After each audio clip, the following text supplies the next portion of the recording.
तर देखील याचा विकास होऊ शकला नाही। आता तुम्ही काय शिंदे सरकार असताना ह्या दोन्ही रस्ते आता आम्ही करायच्या तयारीमध्ये आहोत। त्याचं प्लॅनिंग तयार झालेलं आहे। कोस्टल रोडचं आणि मधला एक रोड, ते दोन्ही रस्ते आता आम्ही ह्या सरकारमध्ये करू। आणि पहिला मुंबई गोवा महामार्ग हे जे काय त्या दिवशी मुख्यमंत्र्यांनी येऊन सांगितलेलं होतं ते त्यांना आठवण करून देऊन आम्ही हा पावसाच्या आत पूर्ण करून देऊ। तो काही राजकारण आहे, समीकरण असतात, ती काय जुळवाजुळव करावी लागतात, त्याप्रमाणे त्यांनी केली। त्यात आमचं काय म्हणणं नाही। आता आम्ही आलोय बरोबर, तर मग आता बरोबर व्यवस्थित चालावं असं आमचं। पाटील असे म्हटले की अजितदादा आमच्यात नसते तर 90 ते 100 जागा आमच्या राज्यात आल्या असत्या। आणि अमोल मिटकरी त्याला आता उत्तर असं देत आहेत की अजितदादा जर शिंदे गटात किंवा युतीत नसते तर आज शिंदे गटाची काय अवस्था झाली असती हे महाराष्ट्राला माहिती।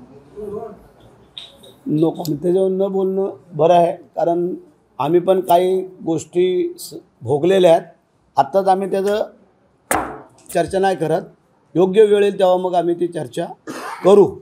काय कोणाचा किती फायदा झाला ना आम्ही कोणाचा करून दिला आहे ते आम्ही योग्य वेळेला सांगू, आज आम्ही सांगत नाही। तुम्ही पत्रकार मीडियावाले हे जे काही सूत्र म्हणून जे काय चालवतात ना, ह्या सूत्रांनी हे सगळं चालवलेलं आहे। आता मी परवा साहेबांबरोबर होतो, आम्ही सगळेच होतो, आमची सगळी चर्चा झाली। साहेबांनी हे सांगितलं होतं की मी सत्तेच्या बाहेर राहून काम करतो, पण आम्ही त्यांना आग्रह केला की तुम्ही सत्तेच्या बाहेर राहून काम नाही करायचं, तुम्ही सत्तेत राहून काम करायचं। आणि त्याप्रमाणे आम्ही, मग ते बोलले मला की जरा मला 2 दिवस गावी जाऊन येऊ द्या, थोडं मला रिलॅक्स होऊ द्या, विचारून नाही करू द्या। पण त्यांना आम्ही सत्तेमध्ये आग्रह करणार येण्यासाठी। समजा साहेब जर ऐकलेच नाही तर ते शिंदे ऐकू पण शकत नाही, तर उपमुख्यमंत्री पदासाठी तुमच्या सगळं अजून एक नाव घेतलं जातं। आजच आम्ही काय तसं बोलू शकत नाही आहे, कारण सर्वस्वी जबाबदारी आम्ही मुख्यमंत्र्यांवरती सोपवलेली आहे। त्याने निर्णय घेतील तो आम्हाला शिरसावध असेल, मान्य असेल।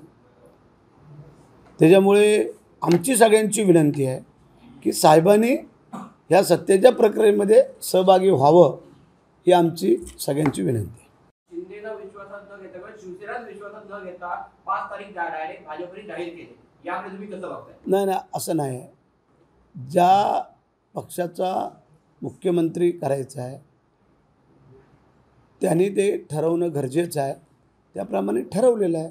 आणि विश्वासात न घेता असं नाही आहे, कारण ह्याला दिल्लीला मीटिंग झाली तेव्हा स्वतः मुख्यमंत्री साहेब, दोन्ही उपमुख्यमंत्री, नड्डा साहेब, अमित शाह साहेब सगळेजण होते। तिथं काहीतरी ठरल्याशिवाय अशी तारीख दिली जात नाही, म्हणून त्याने तारीख ठरवलेली आहे वरून की 5 तारखेला आपल्याला एक करायचं आहे। आणि त्याची पूर्वतयारी आझाद मैदानावरती सुरू आहे की 5 तारखेच्या शपथविधीसाठी तिथं ही तयारी चालू आहे। त्यामुळे सगळ्यांना विश्वासात घेऊनच होतं आहे आणि कोणालाही बाहेर ठेवून होतं आहे असं चुकीचं आहे। 2 दिवसाचा वेळ दिला होता त्याने की 2 दिवस जरा गावी जाऊन येतो, त्याप्रमाणे काल म्हणजे आज 2 दिवस झाले आणि साहेब आत्ता मला वाटतं ठाण्याला पोचले असतील किंवा वर्षा बंगल्यावर, दोघातले कुठेतरी पोचले असतील असं उद्धव साहेब बोलत आहेत ना। आता त्यांनी जर नाही बोललं तर कसं चालणार, कारण त्यांचा एक वाजता भोंगा जो संजय राऊत तो तर गेले 4 दिवस तेच बोलतो आहे।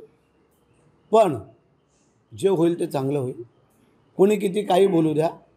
आणि आमच्या तिन्ही पक्षामध्ये कुठंही कटुता नाही, काय नाही, त्यामुळे अत्यंत चांगल्या प्रकारचं सरकार स्थापन होईल आणि आम्ही सरकार चांगलं चालू। कारण काय विषय होण्याचं एवढं सगळं जर ठरलं आहे आपलं, वाटाघाटीचं ठरले,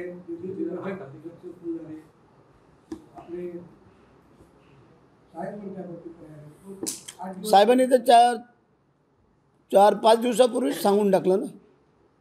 मुख्यमंत्र्यांनी ठाण्याला पत्रकार परिषद घेऊन, आजचा 5वा दिवस असेल मला वाटतं, 4था दिवस असेल,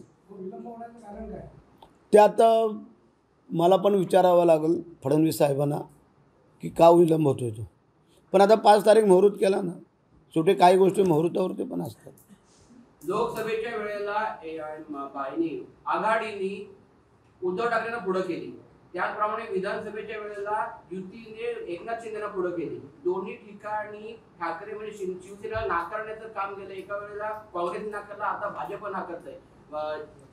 एकनाथ शिंदेना नाकारल्याचा फटका महानगरपालिका निवडणुकीत बसू शकतो का? नाकारते असं कोणी सांगितलं? मुख्यमंत्रीपद नाकारलं गेलं. हां, मुख्यमंत्रीपद नाकारलं गेलं. आता मेजॉरिटीप्रमाणे आत्ता जर आपण पाहायला गेलं तर त्यांची संख्या जास्त आहे आणि एवढी संख्या असताना आम्ही हट्ट धरणं किंवा काय हे आमच्याही स्वभावात बसत नाही आहे. म्हणून साहेबांनी हसत हसत त्या दिवशी सांगितलं की जर भारतीय जनता पार्टीचा जर मुख्यमंत्री करायचा असेल तर माझी काही असमर्थता नाही आहे, समर्थ आहे. आणि म्हणून करता साहेबांनी त्या दिवशी डिक्लेअर केलेलं आहे. त्यामुळे त्याची काही कोणी तहकीकात करावी असं मला वाटत नाही. राज्यात मराठा समाजाला मुख्यमंत्रीपद मिळावं अशा आतून सूत्रांकडून चर्चा रंगलेल्या आहेत. एकीकडे रवींद्र चव्हाणांचं नाव देखील घेतलं जाते आणि त्यामुळे कुठेतरी देवेंद्र फडणवीस यांच्या नावाला महाराष्ट्रातनं त्यांना पाठिंबा मिळताना दिसत नाही. त्यामुळे ही नावं चर्चेत असल्याचं पाहायला मिळते. काय सांगायला? राजकारण आहे, कधी काय घडल हे कोणच काय सांगू शकत नाही आहे. त्याच्यामुळे ती बाब भारतीय जनता पार्टी ह्या पक्षाची असल्यामुळे ते कोणाला ठरवतील, काय करतील ह्याच्यामध्ये आम्ही कोण इंटरफेअर करणार नाही, कारण तो अधिकार त्यांचा आहे. मग त्याने देवेंद्रराजांना देवो किंवा रवींद्र चव्हाणांना देवो, नाही तर अन्य कोणाला देवो, त्यात आम्ही कोण हस्तक्षेप नाही करणार. तुम्ही पंतप्रधान नरेंद्र मोदी घोषित करणार तो विषय त्यांच्याकडे आहे. मग अजित पवारांनी त्यांचं नाव कसं काय घोषित केलं? अजित पवारांनी नेहमीप्रमाणे स्टाईलप्रमाणे बोलले ते, बाकी काही नाही. प्रोटोकॉल आहे. ठीक आहे ना, प्रत्येकाला काय बोलण्याचं स्वातंत्र्य दिलेलं आहे. पंतप्रधान करणार ना असा विषय. ठीक आहे, आता ते मी नंतर गेल्यावर अजितदादांना विचारतो तुझा निरोप. आलं होतं या विषयावरती बाळासाहेब ठाकरेंनी कायम हात पकड केलेली आहे आणि आता पुन्हा एकनाथ शिंदेच्या काळात महाराष्ट्राचा मुख्यमंत्री दिल्ली ठरवते. याकडे तुम्ही कसं बघताय? म्हणजे बाळासाहेब ठाकरे बरोबर होते का आता एकनाथ शिंदे बरोबर आहे? प्रश्न असा आता की जर महायुतीमध्ये असो आणि संख्याबळ जर आपण पाहिलं तर ही वस्तुस्थिती आहे, ती कोणाला नाकारता येणार नाही आहे आणि ते स्वीकारणं पण गरजेचं आहे ना. असं काय त्याच्यामध्ये की वेगळं काय आहे म्हणून. आणि त्यावेळेला पण मागच्या वेळेला वरूनच शिंदेसाहेबांना मुख्यमंत्रीपद दिलं ना, का नाही दिलं? तसं जर त्यांना जर त्यांच्या पक्षाचं जर काय पुढची ध्येय धोरणं आहेत तर त्यांनी ते जर केलं त्यात आम्हाला कोणाला दुःख नाही. राज्यात सत्ता स्थापन करण्यासाठी विलंब लागतोय, त्यासाठी दिल्लीतनं भाजपची निरीक्षक टीम येते 2 तारखेला. तर याकडे काही वेगळ्या पद्धतीने 2 तारखेला म्हणजे उद्या येणार आणि त्यांचे काही नियमाप्रमाणे ठरल आणि मग डिक्लेअर करतील. तर ते ठरवते. याकडे तुम्ही कसं बघताय? दिल्ली बॉस आहे ना वरती, केंद्र सरकार. उद्या निधी लागला, काय अडचण असेल तर दिल्ली देत असतात, त्यामुळे त्यांना पण काही अधिकार असणं गरजेचं आहे. तुम्ही मित्र पक्षाच्या पदाधिकाऱ्यांना का बोलवलं? नाही बोलू रात्री गृहमंत्रीपद का लावून धरली?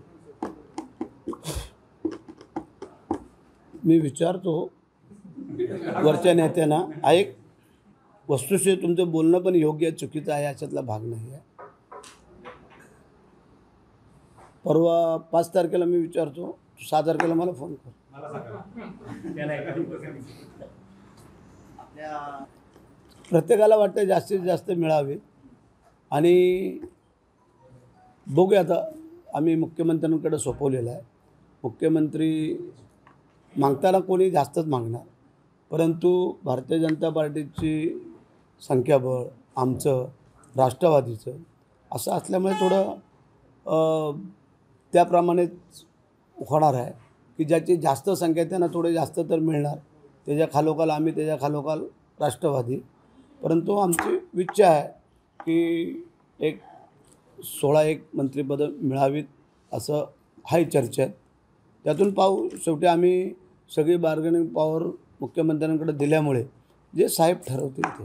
शिवसेनेच्या 3 आमदारांनी मागणी केली की आणखी कोणाला देऊ नये. स्पेसिफिक महेंद्र थोरवे आणि महेंद्र दळवी आपल्याकडे राहावं, पक्षाकडे राहावं म्हणून मागणी केली. चुकीचं काय त्याच्यात? चुकीचं काय आहे? त्याच्यामुळे जो उठावच करताना आम्ही रायगडमधून जो पहिला साहेबांबरोबर केला त्यामध्ये आम्ही तिघांनी अग्रेसिव्ह होतो आणि त्याच्यामुळे मागणी केलेली आहे की बाबा हे पालकमंत्रीपद आपल्याकडं शिवसेनेकडे घ्यावं. सत्ता स्थापनेमध्ये जर का योग्य सन्मान राखला नाही तर शिंदे सरकार योग्य वेगळा निर्णय घेऊ शकतं का? आत्ताच नाही सांगू शकत. त्या एकतर तिकडून जे काय आता मुंबईला चाललेलं आहे ते आम्ही गेल्यानंतर विचारू, कारण ते शेवटी आम्हाला पण विश्वासात घेतीलच ना. जर काय निर्णय घ्यायचा झाला तर आम्हाला निर्णय घेतील, पण तसा काही वेगळा निर्णय होणार नाही, घेणार नाहीत हे आम्हालाही खात्री आहे. तुमच्या सगळ्यांच्या अपेक्षा असतील तर पाहायला मिळेल असं मला वाटतं.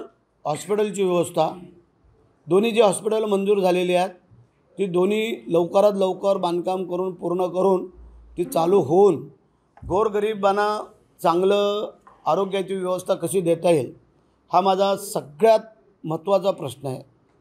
कारण काही मंडळींना जे मुंबईला, ठाण्याला, पुण्याला, गुजरातला जावं लागतं, इथंच झालं तर तेवढाच आशीर्वाद मिळेल म्हणून आमचा प्रयत्न आहे.